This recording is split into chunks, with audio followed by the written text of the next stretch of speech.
Cinderella story. Isn't that happy? Isn't that great? They welcomed him back. Can I ask you a question that I've been thinking about for the past year and a half, and I don't know the answer? So the group that the left hates most, the middle class, as you just correctly said, the group that Trump represents, is also the group doing the most poorly. The middle class is dying and shrinking. Its life expectancy has declined. Why don't they feel sorry for the middle class? It is their hatred of Trump has caused them to lose all reason. I mean, it seems to me it used to be, well, both political parties would claim to care about the working man, the middle-class family. Both political parties used to want to defend the border. Both political parties used to attack the concept of anchor babies and illegal aliens committing crimes and legal aliens committing crimes. But, I mean, you do kind of worry. Trump had this uncanny ability to raise important issues that Americans care about, but it's getting to the point. I mean, now, you know, my governor says America wasn't ever great. If that's what he's driving them to, part of it is, of course, that's what their base, or a large portion of their base, wants. But I really wish we could sit down, liberals, and ask them why. I mean, I'm not a waitress at Wendy's. I'm not a union bookkeeper, but I care about my fellow American. Why don't they? Well, it's a great question. It's an obsession of this show, and I honestly don't know the answer. But I do agree with you that it does seem like Trump, among other things, has totally corroded their own standards. Like, they will say anything. I mean, you can make a case against Trump and tell the truth, but they don't. Yes, I mean, if the resistance were smart, I think they would read my book. It gives them excellent advice, which is attack Trump on the stuff he's actually done. Don't keep, as my friend Joe DeVito says, it's a buffet. Don't keep bringing your own food to the buffet. There's plenty there to attack. You don't need to make things up, but they make things up, and the stories get crazier and crazier, and as luck would have it, I don't have a job, so I can spend months going through Nexus to see the complete insane contradictions of them saying the dossier is you know, it's proved. We know it's true because it was used to get a FISA warrant. It was used to get a FISA warrant on Carter Page. And then 10 months later, we find out that the dossier was Hillary Clinton-funded research. And suddenly, where did you get the idea that the dossier had anything to do with this investigation, with the warrant on Carter Page? And, you know, I have the quotes side by side, 10 months apart. Oh, I bet you do. Because I read your column. And what people who know you on television may not know is that you write your own stuff. And you are a brilliant writer, and I mean that. I think even people who disagree with you would agree with that. So I hope this book sells a ton of copies. It's out tomorrow. Resistance is Futile, greatest title of a book this year. Thank you, Ann Coulter. Great to see you. Thank you for having me on. Oh, it's an honor. Mark Steyn rejoins us after the break to discuss something that nobody in America wants to talk about, the possibility of more Clintons running for high office. Stay tuned.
Increasingly, this is a divided nation. Fewer and fewer things bind us together. But if there's one thing most Americans can still agree on, it's that it's time for the Clinton dynasty to sunset, finally. That, of course, is probably not going to happen. Last year, Chelsea Clinton said she didn't want to run for office. Nobody believed her, and it turns out all of us were right. Now she says she is, quote, a definite maybe to run for office. What does that mean for the rest of us? Mark Steyn rejoins us with his view. Do you think she's going to do it, Mark? And for what office and under what pretext? Well, I think we can all agree, Tucker, as you were talking about with Ann a couple of minutes ago, that the real message of the 2016 election is that Americans want a permanent, hereditary political class drawn from the same 3 or 4 families. And 25 years of the Clintons isn't enough. If you go and see a Bill Clinton speech where he's getting a 7-figure sum from a couple of Saudi princes to give a speech on diarrhea in Africa, the cheers at the end of that speech from the Saudi princes are 25 more years are rocking the room. So if it's not Chelsea, Andrew Cuomo, who says America's never been great because not enough Cuomos are in public life, or Patrick Joseph Shriver Lawford Kennedy VII, if it's not one of those, to say, I dream, Tucker, that one day the Tudors and Stuarts will get together and George P. Bush will marry Chelsea and unite forever the house of Clinton, Bush, Rodham, Saxe-Coburg, Gotha, and we can all live as one. You're just jealous because you never worked at McKinsey or went to Stanford. Or, Chelsea was like a high-level hedge fund person for a couple months. Yeah, and then she said she went to the Clinton Foundation because she realized that money wasn't important to her. That's easy to say when you're giving 7-figure speeches about diarrhea in Africa. I think she was living in literally the widest apartment in New York City, valued at $10 million when she said she didn't care about money. Unbelievable. What a great memory you have. Mark Steyn, great to see you, as always. Thank you. Thanks, Tucker.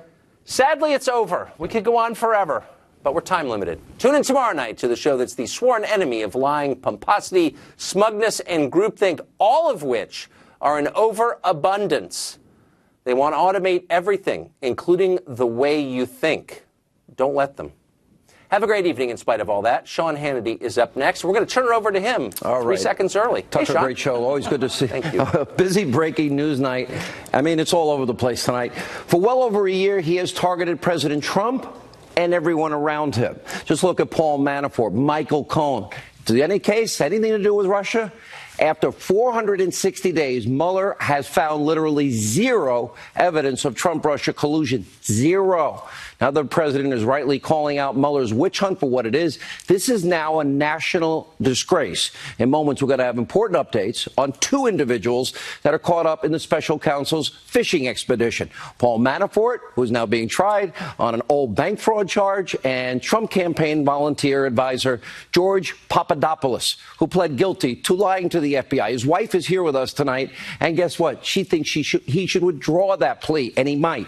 And also tonight, we'll expose the media's false moral outrage over security clearances. And by the way, it has nothing to do with free speech. And the president's decision, which was right, to strip John Brennan of his top secret access. Brennan is now threatening to sue the administration. A move I hope he takes. In fact, take it. Take the legal action. I can't wait for that discovery. Unless, of course, he used bleach, bit, and a hammer. Well, more on that coming up tonight. Plus, we have all the latest examples of the left's disgusting rhetoric ahead of the 2018 midterms. Forget about they go low, we go high. It's just the opposite. Sit tight, buckle up. It's time for tonight's breaking news opening monologue. Joseph Stalin's secret police chief once famously proclaimed, quote, "Show me the man, I'll show you the crime." Now, those are chilling words and the opposite of how the American justice system is supposed to operate. Our system is designed to prosecute crimes, not persecute individuals we disagree with. We live in a constitutional republic. We're supposed to have equal justice under the law and the equal application of our laws. Tonight in the United States, this is all in jeopardy. After more than 15 months of intensive investigations surrounding one man The President of the United States, more and more Americans rightly are realizing that Mueller's seemingly never-ending witch hunt is not only damaging the country, but it is rocking our system of justice to its very core. And following the New York Times so-called bombshell report that the White House attorney, the president's attorney, in other words, White House counsel, Don McGahn, is cooperating with the special counsel investigation. The president tweeted this, quote, "Disgraced, discredited Bob Mueller and his whole group of angry Democratic thugs spent over 30 hours with the White House counsel, only with my approval, for the purposes of transparency. Anybody needing that much time when they know there's no Russian collusion is just someone looking for trouble. They're enjoying ruining people's lives and refuse to look at the real corruption on the Democratic side, the lies, the firings, the deleted emails, and so much more. Mueller's angry Democrats are looking to impact the election, a national disgrace. So far, 25 top FBI DOJ officials have either been fired, demoted, or resigned. Wow. Newt Gingrich is out with a brand new op-ed. It raises this important point, quote, "It couldn't be more clear the Trump White House was comfortable talking for 30 hours with a pack of high-powered, very tough-minded investigators because the president has done nothing wrong." My sources say, by the way, this took place over a period of time a while ago. And according to a brand new report from the Washington Post, McGahn does not believe he implicated the Trump in legal wrongdoing in special counsel interviews, his attorney tells the president's legal team. For months, Team Mueller has unsuccessfully tried to turn the screws on multiple individuals only because of their association with Trump. In other words, we're criminalizing political differences. They wanted something, anything they could use to get the president. And instead of finding evidence of any Russian collusion, Team Mueller was only able to strong-arm their way to a couple of guilty pleas. Let's see, lying to investigators, but the FBI didn't think they lied.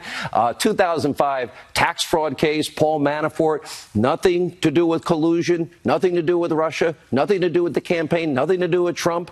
We're reading about today Michael Cohen and taxi cabs. This is what you need to understand. No Mueller and neither of these men, Michael Cohen or Paul Manafort, would have to deal with this. No Russia, no collusion, no campaign, no Trump involvement. And we'll have a lot more of that coming up throughout the hour. But first, we do have new information surrounding one of those guilty pleas, George Papadopoulos. Remember, he was the one-time volunteer foreign policy advisor for the Trump campaign. This guy is facing up to 6 months in jail. Again, lying to the Mueller investigation. According to a report by New York, it appears Papadopoulos, who was in his 20s, not only played a small role in the campaign, I followed this campaign closely, I'd never heard of him, but also played a small role in Mueller's ongoing witch hunt. In fact, Papadopoulos has not been charged with any crime related to Russia collusion, campaign conspiracy, but his life is now turned upside down. And just like Manafort and others, it looks like Michael Cohen. We're going to have plenty more on that story. His wife will join us tonight. Now let's turn to another update from the Mueller target, Paul Manafort. Jury deliberations still underway. 3 full days now in the 2005 bank fraud case. The media is now looking at this as the trial of the century. It's not. Manafort facing 18 counts and a potential life in prison over charges that had nothing to do with Russia, collusion, the campaign, or Donald Trump. See a pattern here? Manafort, Papadopoulos, others, they have just become pawns, really just pawns in Robert Mueller's effort to take down the president. They wouldn't be in any trouble if these people were not associated with Donald Trump, if Mueller didn't exist. So you see where this is going? And as Judge Ellis noted during Manafort's trial, Mueller is clearly turning the screws, in this case on Manafort, so that he will sing or compose. In other words, so the witch hunt can prosecute or impeach Donald Trump. And of course, Robert Mueller's just picking up where his fellow deep state sycophant John Brennan left off. Now, for months, we reported on Brennan's abuse of power and specific allegations that as a CIA director, Brennan disseminated Hillary's dirty Russian dossier throughout the federal government. And tonight, Sarah Carter has a brand new report detailing congressional allegations that Brennan may have been responsible now for getting the dossier to then Senator Harry Reid, who then subsequently released its details to the public vis-a-vis a letter to James Comey. And Brennan, of course, is denying these claims. Now, we also called out Brennan's recent conspiracy peddling about a sitting U.S. president during his time as a, quote, MSNBC conspiracy theorist hack. And last week, President Trump stripped Brennan's security clearance, rightfully so, because the CIA, please pay attention, policy is clear. It says this: in the case of former CIA directors, the agency holds their security clearance. They renew it every 5 years for the rest of their lives. However, this is the important part, the however part. That requires former CIA directors to be conspiracies that they peddle over at MSNBC.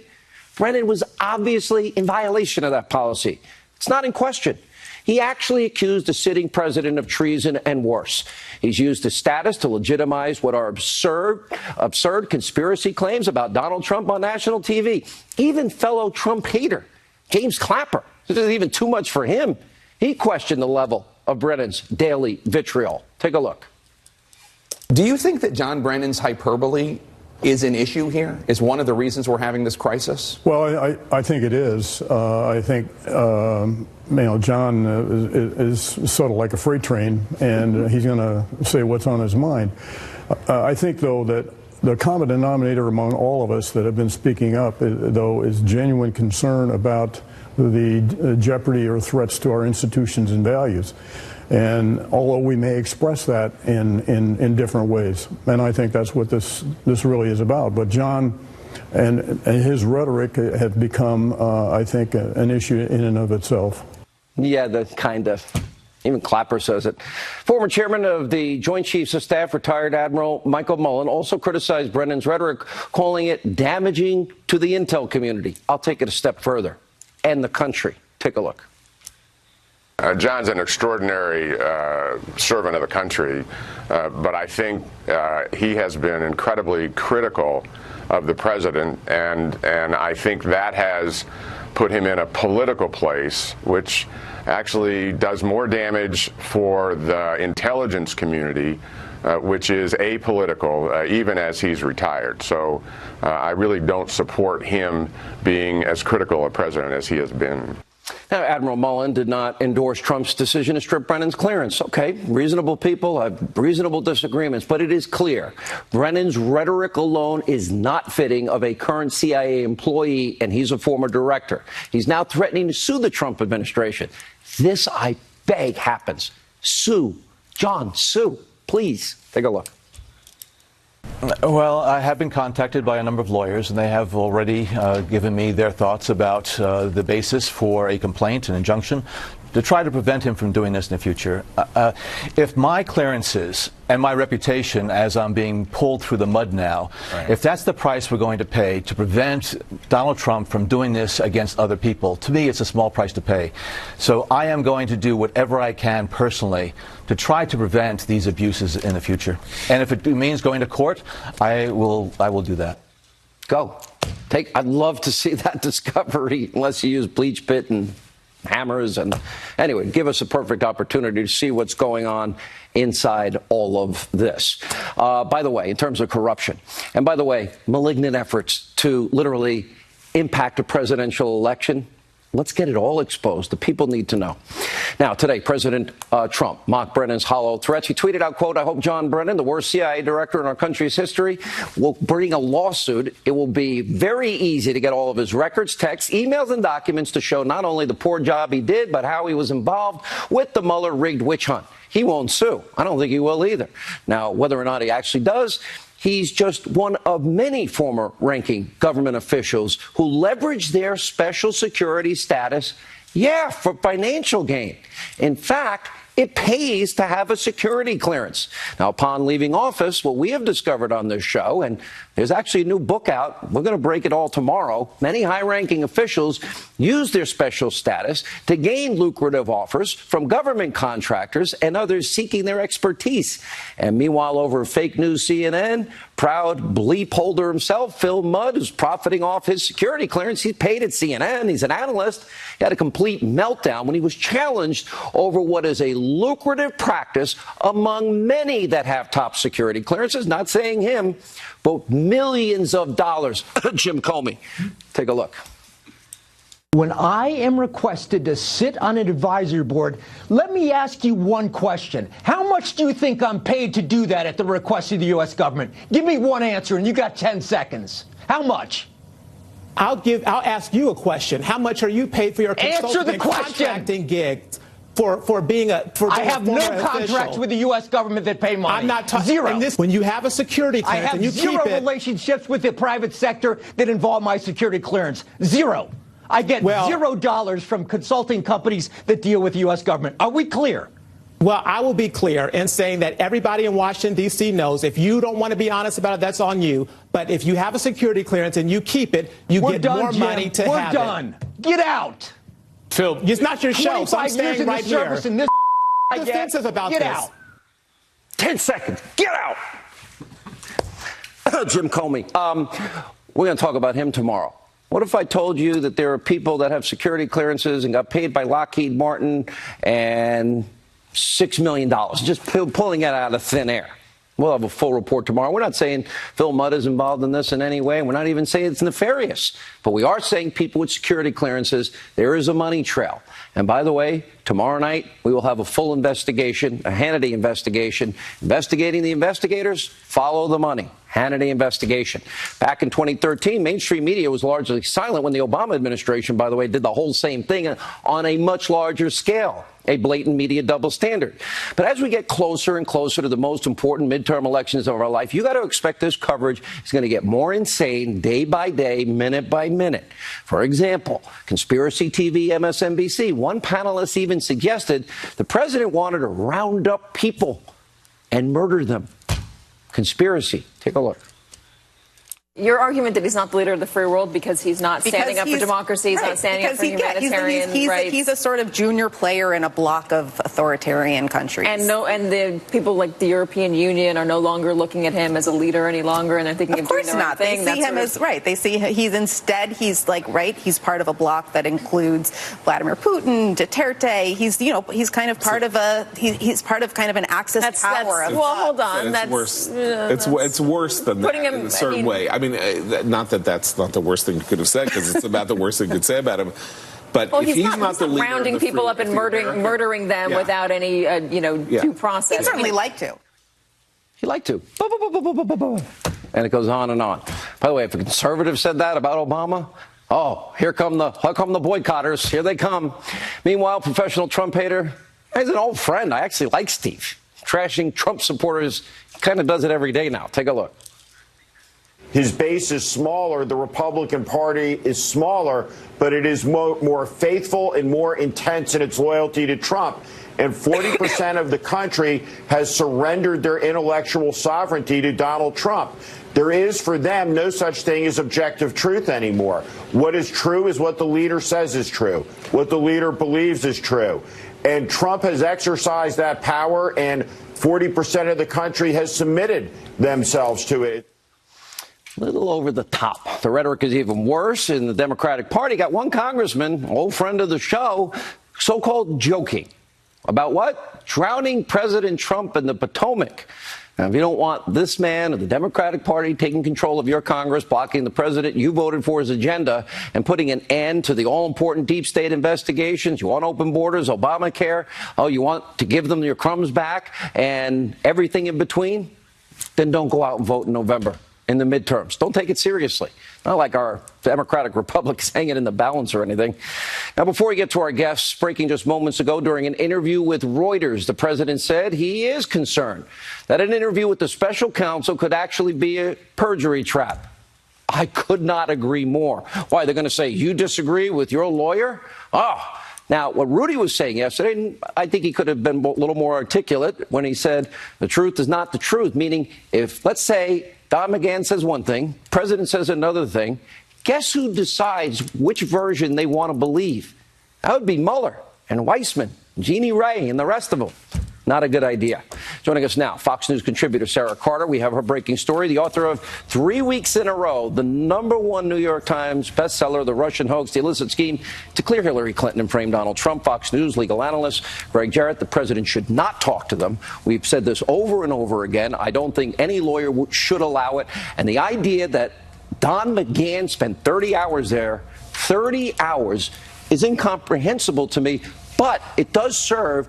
We do know what the president said, and that's it. Anything else would be a perjury trap. That's right. Just look how Mike Flynn was treated by Bob Mueller. Flynn is a guy who told the truth, according to the FBI agents who interviewed him. Slow down. Wait a minute. Lieutenant General Flynn, great point, tells the truth, believed to be the truth by even Peter Strzok and James Comey. That's right. And he got charged with and admitted to lying to the FBI. Yes, it shows you how unscrupulous and unprincipled Bob Mueller and his team of partisans are.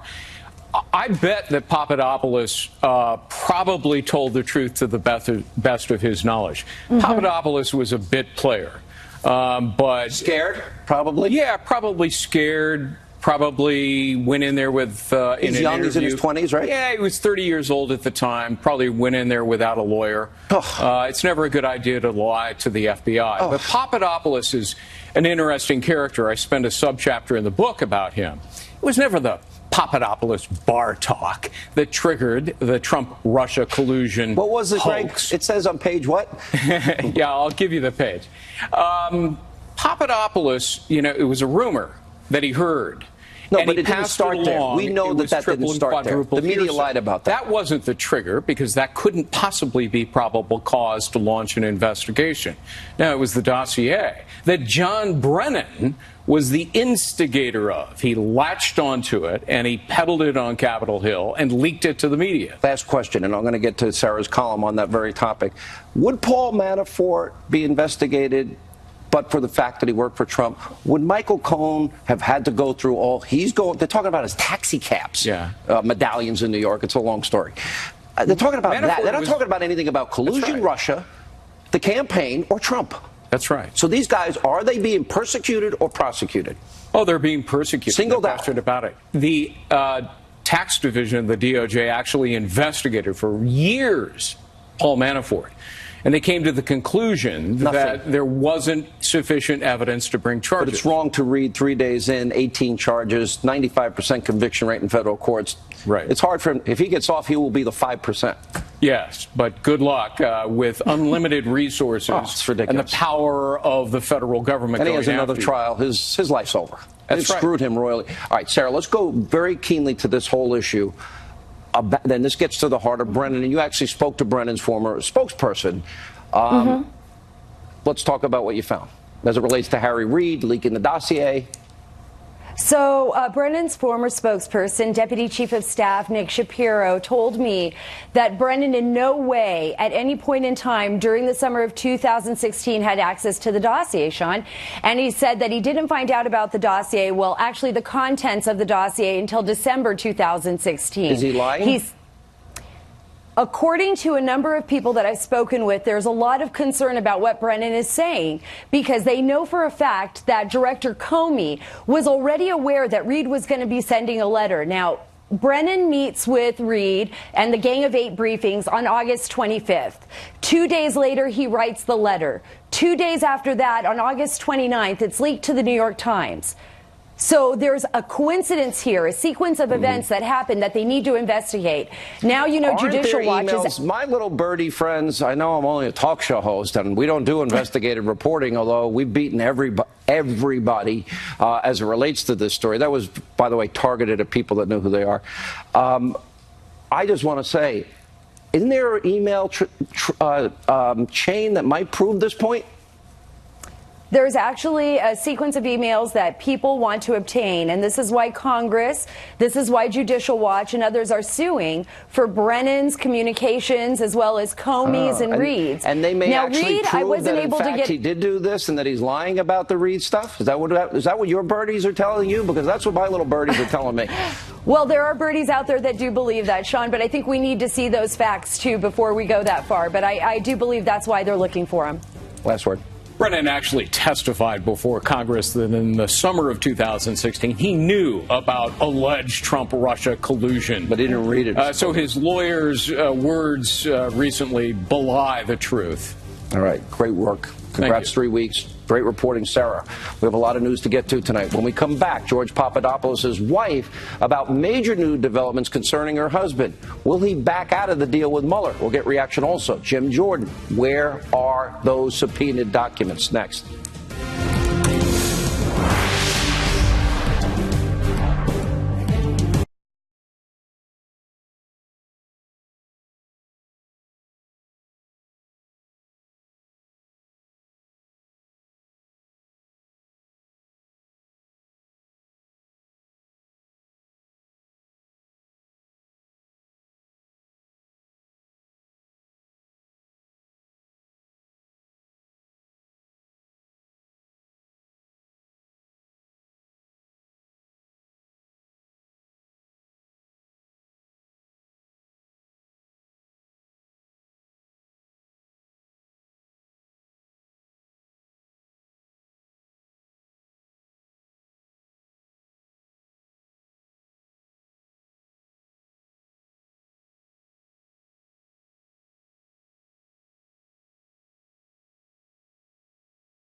All right, welcome back to Hannity. On Friday night, we learned that the special counsel has recommended up to 6 months in jail for former Trump recommendation. He cooperated for a year. He helped his country. He's been loyal to the truth, not to anybody's agenda. His cooperation is considered pointless as it didn't reveal any wrongdoing by the campaign. Hashtag my guess. Just hours ago, Papadopoulos himself tweeted, been a hell of a year. Decisions. Joining us now with more is the wife of George Papadopoulos. Simona is with us. Welcome to the program. I've been watching from afar. Can you give us any? There are a lot of situations that are humanly jeopardizing, but there are also other aspects that are legally very scary. That's why I suggested to drop off the plea agreement and invite Robert Mueller to show the evidences against George. Only recently, he filed a motion to suppress the evidences against George. Behind this... Yeah, I'm not trying. I'm just trying to move. I'm just trying to get to one point. Yes. And I know... Obviously, this is now throwing your entire family into chaos, and it seems like anybody associated with Trump, this is what they do, and they don't seem to care that this impacts real people, real lives like yours and your husband's. Here's my next and last question. Will your husband withdraw his plea with Robert Mueller? We are discussing now the possibility and the technicalities behind this possibility with lawyers. We have important meetings tomorrow. Some lawyers reached out to me for further my tweet where we were looking for further assistance and further legal opinions.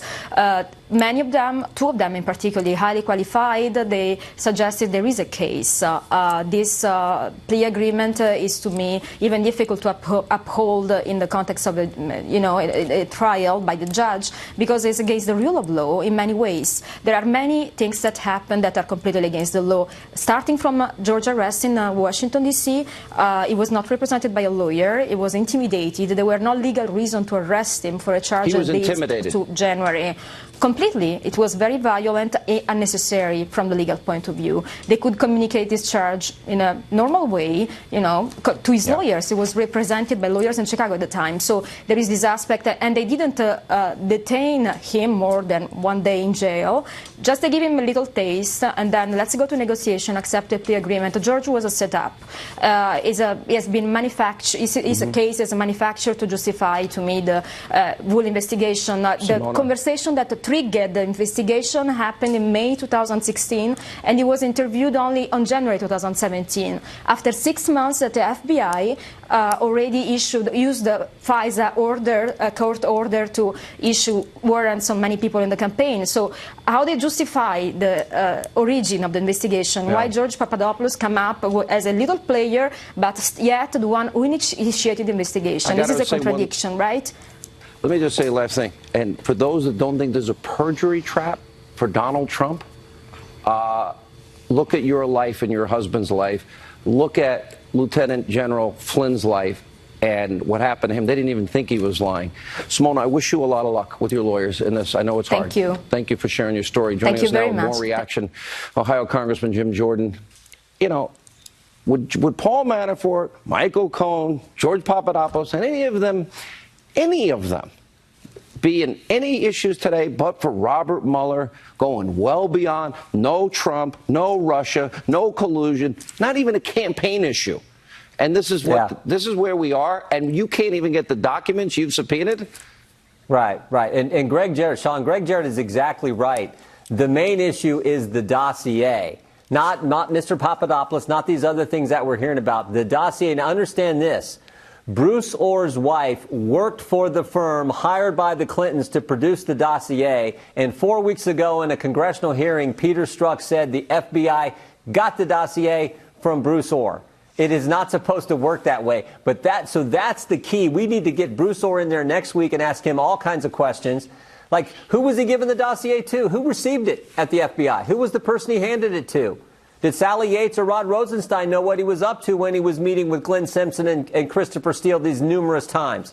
Lots of important questions. That's the real focus. All this other stuff is off on the side. The real focus is that dossier, because that's what they used to get the warrant to spy on the Trump campaign. When we get the dossier and we get the 302s, what are we going to learn? Because my sources are telling me that it was all about the dossier, as the Nunes memo, the Grassley-Graham memos have said, all of it. No dossier, McCabe said it. There would have been no FISA warrant. And then on top of that, you look at the tactics of Mueller. I mean, why is this Manafort trial going on? Why did this come out of the special counsel? And the same can be said. Now we're reading about Michael Cohen and taxi cabs.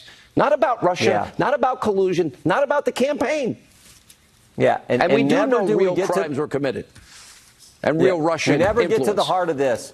The Clinton campaign paid Kurt Perkins Coie law firm, who paid Fusion GPS, who paid Christopher Steele, who talked to Russians to put together a dossier that was fake, that was fraudulent, that they took to a secret court, didn't tell the court who paid for it, got the warrant to spy on the other campaign. That's the real issue, and it all started with that dossier. Are there emails that show Brennan leaking this information? It looks like, I don't know for sure, but it looks like Brennan leaked it to Harry Reid. And, and then you go down this list of people who should lose their clearance. 25. There's all kinds of problems. 25 top FBI, DOJ officials that have either been fired, demoted, resigned. Yep. The top people, not rank and file. All right. Thank you, Jim Jordan. Rudy Giuliani warning Mueller is trying to meddle in the 2018 elections. Alan Dershowitz, Andy McCarthy next.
they're trying to run it right into the election. And if that's their strategy, the American people really have to learn that. I mean, they're trying to do the same thing Comey did. They're trying to become judge and jury of the 2018 elections. That is a tragedy with a phony investigation like this. They simply don't have any evidence of collusion. And they have no evidence of obstruction other than their version of the truth. That was the attorney for President Rudy Giuliani weighing in on this never-ending Mueller probe. Meanwhile, earlier today, Fox News contributor, former assistant United States attorney for the Southern District of New York, Andy McCarthy, put out this incredible piece. Robert Mueller shouldn't even ask Trump for an interview. He joins us now, along with the author of the bestseller, The Case Against Impeaching Trump, which I am very fond of this book, along with Judge Piro's book and Greg Jarrett's book. The three of them are all worth a great read. Harvard Law professor Alan Dershowitz. Good to see you both. Let me begin with you, Andy McCarthy, on your piece. If the lawyer gives them 30 hours, the White House counsel, the president goes in. Remember, George Papadopoulos, Lieutenant General Flynn, lying. And the FBI didn't think that Flynn was lying. Papadopoulos is basically a non-player kid in all of this. Why would the president think anything but a perjury trap awaits him? Sean, I think that that's obviously what the problem is for him here. We have a history of this investigation where, you know, one person remembers something one way, somebody else remembers it a different way. Same thing happened with General Flynn. You know, first they decide he's telling the truth, then they decide that he's not. 30 hours of conversation about what the president was saying and what he was thinking in connection with the very actions that Mueller is looking into. If the president were to go in and submit to an interview, if he remembers anything differently from the way that his attorney remembers it, the White House counsel, then they have a conflict. And as I've tried to point out, those who say that an innocent person doesn't have anything to worry about or an honest person doesn't have anything to worry about speaking to a prosecutor are nuts, because it's the prosecutor, not the honest person, who decides whether you're being honest or not. And Andy, let's be clear. Sure. When Rudy said this weekend, and I would argue it's inarticulate, you know, the truth is not the truth. What he was clearly saying was, I would argue, legal jargon. As a former prosecutor, he knows well that you're going to have, say, Don McGahn has one story. The president says one thing that's different. The person that will decide what is the truth will be the special counsel that we all know is predisposed against Donald Trump. So that is clear as day what he meant. Inarticulate, but he's right. Yeah, that's the point he's trying to make. It's the prosecutor who's the arbiter of the truth, and that doesn't mean the prosecutor is right. It just means that's the way the system is set up. Yeah. And Professor Dershowitz, I got to get you to weigh in here. This is really, why would the White House counsel ever give them 30 hours? Well, I think originally the original plan of the Trump defense team was to cooperate in the hope that the investigation would quickly end. That hope has been dashed. But going back to Rudy Giuliani for a second, I have an article on Gatestone today in which I say, when the truth isn't the truth, making exactly the same point that Andy made, a point that I've been making now for 3 months, that in order to fall into a perjury trap, all you need is one witness who contradicts one statement that the person says to the prosecutor. That witness can be somebody who is singing, composing, who has flipped, who has a deal, who's been told either you're going to die in prison or you're going to tell us what we want to hear. And any defense lawyer who would ever walk a client into a perjury trap under those circumstances has to have his license reconsidered. Let me ask you a question I was asking Greg earlier, Professor, and that is this. Would Paul Manafort be being prosecuted now but for all this on had nothing to do with Russia, no collusion, nothing to do with Trump, nothing to do with the campaign? Then the same goes for General Flynn. Then the same goes for Papadopoulos. And the same really goes for Michael Cohen. Isn't that true, that this is selective prosecution, or what you call the criminalization of political differences? Well, you don't have to ask me that question. Ask Judge Ellis, who's presiding over the Manafort case. He has stated publicly that the special counsel is not interested in Manafort's alleged crimes. They're only interested in squeezing him in order to get him to flip and to either sing or compose. Those are words used by Judge Ellis against the president. The same thing is true with Cohen. Medallions, what does medallions have to do with the scope of the special investigation? Now, they're investigating him in the Southern District of New York, but they're clearly cooperating with the special counsel. The goal of all of this, right, the goal of all of this is to squeeze these people. Rudy's worked there. All right, Andy, we'll give you the last word. I'm really beginning to have more problems than I ever thought with our criminal justice.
All right, our own Tommy Lahren hit the streets of Los Angeles to find out what people really know about socialism. Watch this. Are you familiar at all with a little thing called socialism? Yes. What do you think about it? I love it. Love social. What do you love about it? I like to socialize with everybody. No, not socialize, socialism. I'm not really sure what socialism actually is. So socialism is basically an economic system and where everybody's equal. There's no rich and there's no poor. Oh, no, I get it. It's kind of like what Cuba does. I'm not quite so clear on the exact definition of socialism, but I think it's important that it isn't just every man for himself. I don't know.